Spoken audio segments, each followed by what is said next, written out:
नमस्कार दोस्तों, हमारे यूट्यूब चैनल फन स्टडी में आपका स्वागत है। आज की वीडियो में लेकर के आए हैं हम निर्गुण काव्य धारा, सगुण काव्य धारा और उसके विभिन्न पार्टों को जो विभाजित किया गया है उसको आज हम अच्छे से जानेंगे।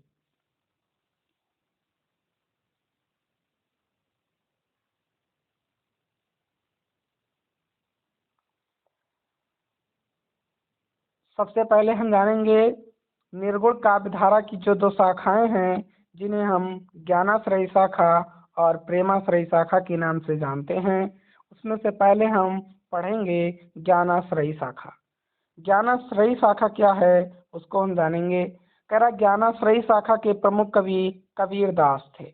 कौन थे? कबीरदास थे। अब बहुविकल्पीय में पूछ सकता है कि निम्नलिखित में से कौन ज्ञानाश्रयी शाखा के कवि हैं, तो उसमें कबीरदास अगर रहेगा तो वो विकल्प हमारा सही हो जाएगा। फिर कबीर अरबी भाषा का शब्द है जिसका अर्थ है महान या श्रेष्ठ। कबीर किसका शब्द है?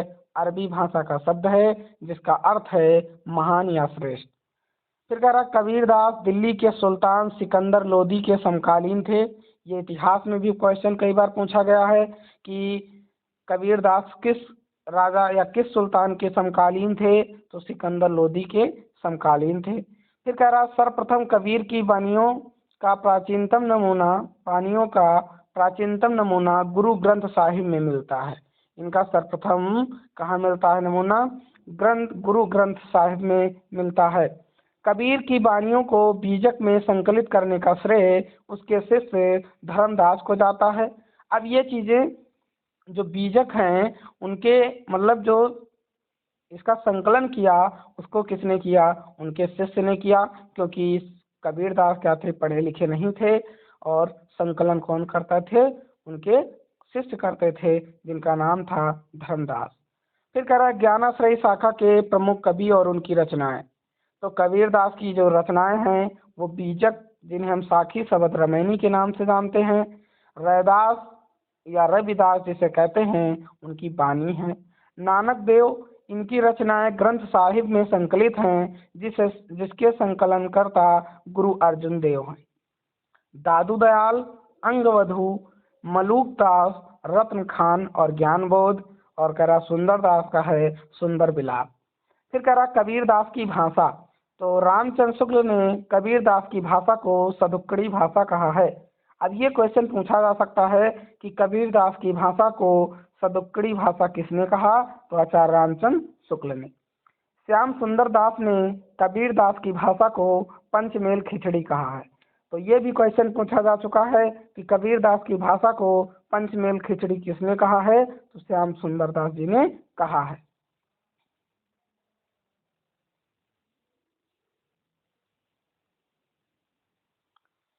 फिर है हजारी प्रसाद द्विवेदी ने कबीरदास जी की भाषा को वाड़ी का डिडक्टर कहा है।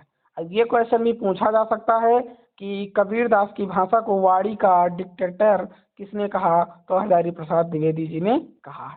अब हम जानेंगे प्रेमाश्रयी शाखा, जिसमें सूफी कवि लोग आते हैं। प्रेमाश्रयी शाखा के प्रमुख कवि कौन हैं? मलिक मोहम्मद जायसी। ये क्वेश्चन पूछा जा सकता है कि निम्नलिखित में से कौन से प्रेमाश्रयी शाखा के कवि हैं, जिसमें मलिक मोहम्मद जायसी का ऑप्शन अगर है तो सही होगा। इस शाखा को प्रेम मार्गी माना गया है, क्योंकि प्रेम से ईश्वर की प्राप्ति होती है। इनकी मान्यता थी, ऐसी इनकी मान्यता थी। फिर कह रहा भक्त काल की सूफी काव्य धारा में ही परमात्मा को स्त्री और आत्मा को पुरुष के रूप में चिन्हित किया गया है।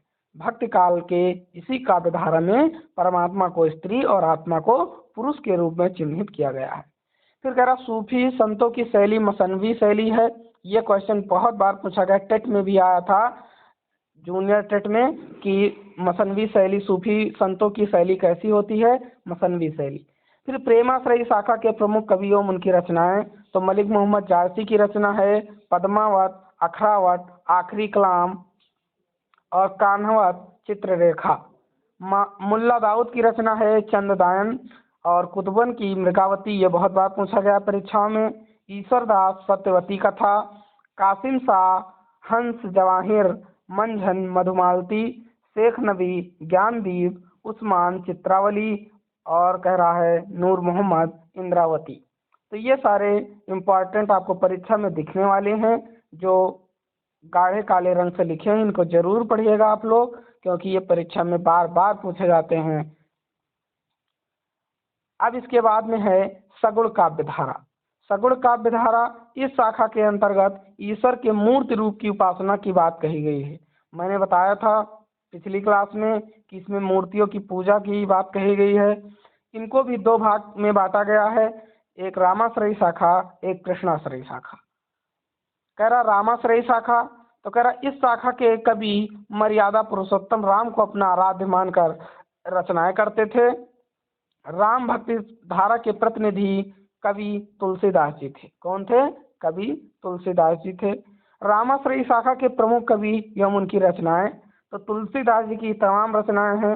रामचरितमानस जो अवधी भाषा में लिखा गया है, विनय पत्रिका, कवितावली जो ब्रज भाषा में है, गीतावली। ये क्वेश्चन पूछा गया है कि कवितावली किस भाषा में लिखा गया। वीडियो की परीक्षा में आया था कि कवितावली किस भाषा में लिखा गया।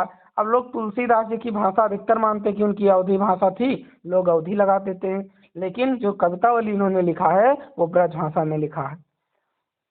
गीतावली, दोहावली, कृष्ण गीतावली, रामलला नैछु, बरवे, रामायण, पार्वती मंगल, जानकी मंगल, वैराग्य संदीपनी, हनुमान बाहुक और अग्नि परीक्षा।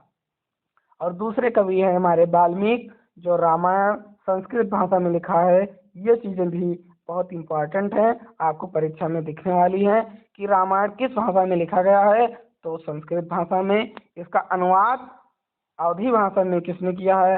रामचरितमानस में तुलसीदास जी ने किया है। अब इसके प्रमुख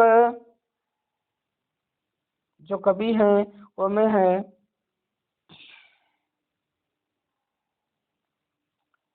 प्रेमाश्रयी के, उसमें रामानंद, तो राम आरती इन्होंने लिखा है। नाभादास, भक्तमाल, केशवदास ने, ये बहुत पूछा गया परीक्षा में। रामचंद्रिका किसने लिखा है? केशवदास ने। विज्ञान गीता केशवदास ने, जिसमें आध्यात्मिक ग्रंथ कहा जाता है। फिर नरहर दास पौरुश्रेय रामायण लिखा है। अग्रदास राम भजन मंजरी और रामाष्टयाम। ईश्वरदास ने भरत मिलाप और अंगद पैज लिखा है। फिर कह रहा है कुछ इंपॉर्टेंट चीज, कह रहा रचना की दृष्टि से केशवदास रीत काल के कवि है। अगर रचना की दृष्टि से देखा जाए तो केशवदास रीत काल के कवि हैं, किंतु काल के अनुसार भक्त काल के कवि हैं।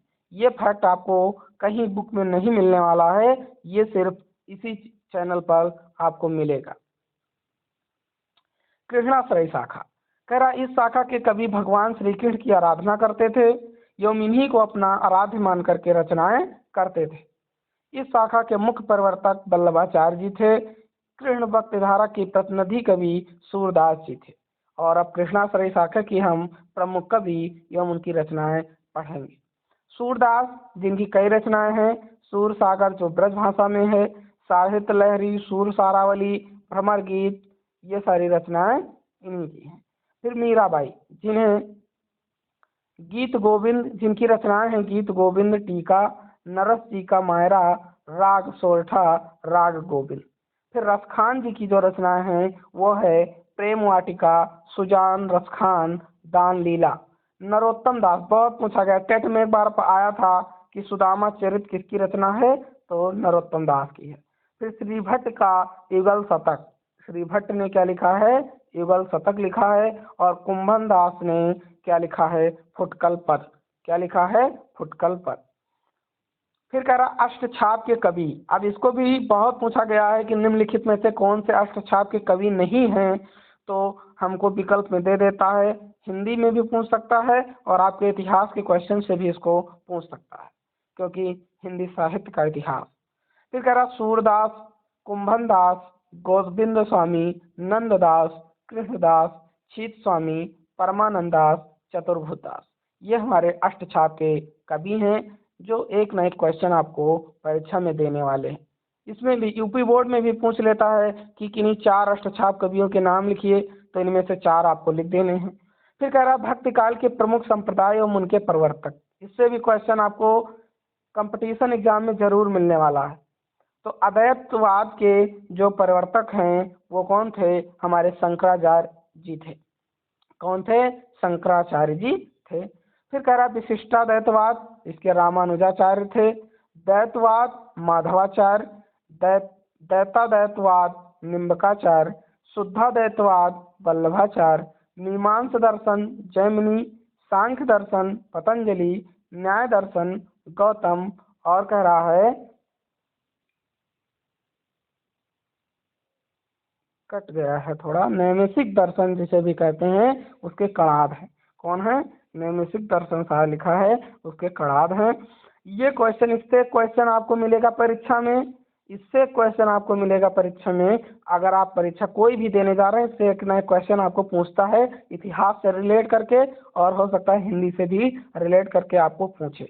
अगर अब हमारा भक्ति काल खत्म हो गया है, अगले वीडियोज में हम पढ़ेंगे रीतकाल एवं रीतकाल की प्रमुख प्रवृत्तियां, उनकी रचनाएं, उनके प्रमुख कवि। फिर उसके बाद में हम आधुनिक काल पढ़ेंगे, जिससे से काफ़ी क्वेश्चन पूछे जाते हैं। तो आप लोग हमारे चैनल को अधिक से अधिक शेयर करिए, लाइक कीजिए, सब्सक्राइब कीजिए, और ढेर सारे मित्रों को शेयर कीजिए। और अगर आपको कोई दिक्कत होती है तो सीधा कमेंट बॉक्स में कमेंट जरूर करिए। धन्यवाद।